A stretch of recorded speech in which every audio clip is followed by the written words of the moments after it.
Ние спориме двама с дама на тема човекът в новото време. А дамата, знаете, сопната, тропа, нервира се, даже проплаква.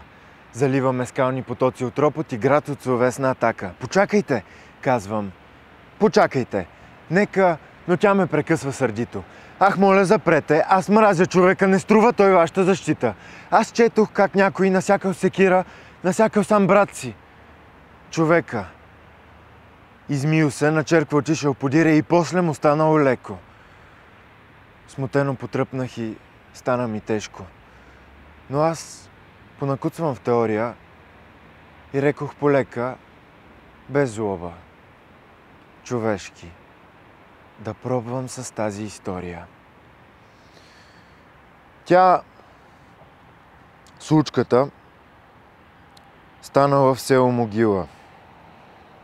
Бащата бил скътал пари, синът ги подушил, вземал ги на сила и после баща си затрил. Ала в месец или пък в седмица само властта го открила и съд.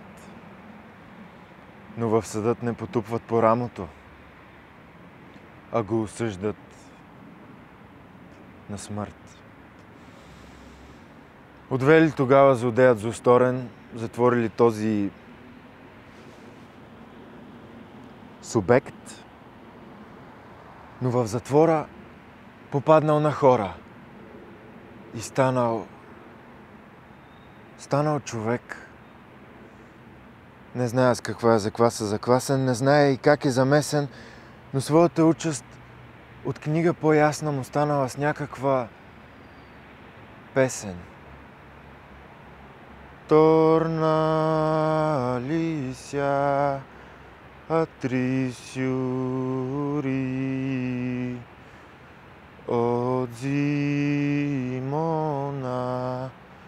на летона. И после разправил: брей, как се обърках и ето ти тебе бесило.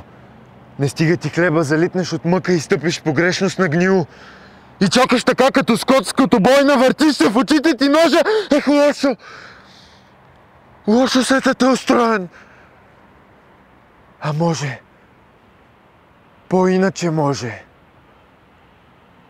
Запявал тогава той своята песен, запявал я бавно и тихо. Башиагова, а ягне блие, ягне блие и майка проси. И после заспива усмихнат. Но в коридора тихо говорят. Сетне секунда покой. Някой полека вратата отворил. Хора. За тях часовой. Някой от групата плахо и глухо казал му: хайде, стани. Гледали хората тъпо и кухо сивите влажни стени. Онзи в леглото разбрал, че животът е свършен за него. И в миг скочил, избърсал по тълчелото и гледал с див поглед на бик. Но лека по лека човекът се сетил.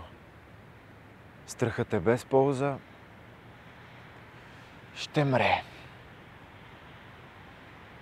И някак в душата му станало светло.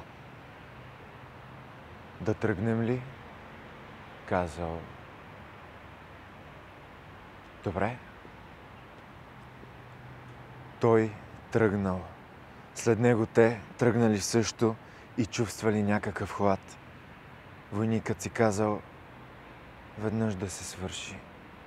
Загазил си здравата. Брат. Но в коридора тихо говорят и мрак се въглите тъй. Слезнали после отвънка на двора, а горе вече зората блести.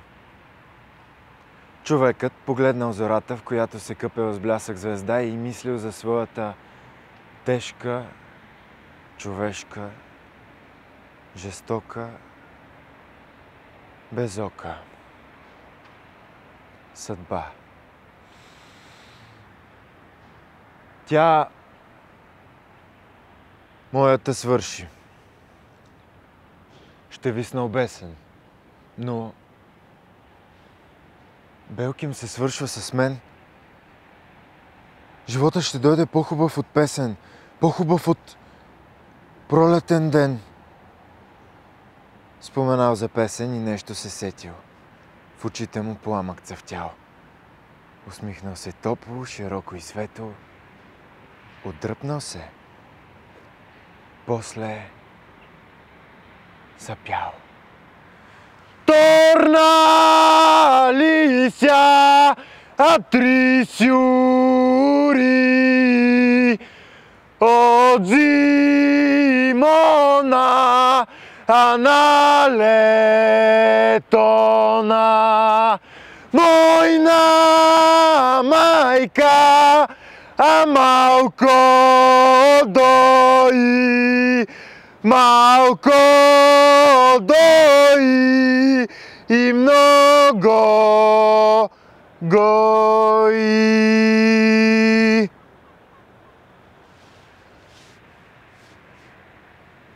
И как мислите? Може би тук се крие един истеричен комплекс. Мислете тъй, както си щете, но вие грешите, приятелко, днес. Човекът спокойно, тъй дума след дума и твърдо редил песента. Онези го гледали с поглед безумен, онези го гледали със страх, дори и затвора треперел позорно и мракът ударил на бек. Усмихнати чули звездите отгоре и викнали: браво! Браво! Човек! Нататък е ясно.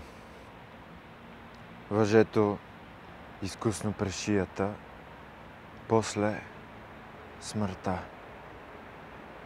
Но там, в разкривените, в сините устни напирала пак песента. Хей, овчарю, хей, чобане, кой сън сече е мойна майка.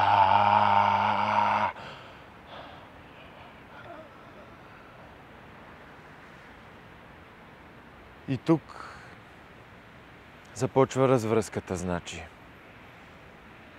Как мислиш, читателю ти? Тя, бедната дама, започна да плаче. Започна в транс да крещи. Ужасно! Ужасно! Ужасно! Ужасно разказвате! Като че ли там сте били. Какъв ти тук ужас! Той пеел човека. Това е прекрасно. Нали?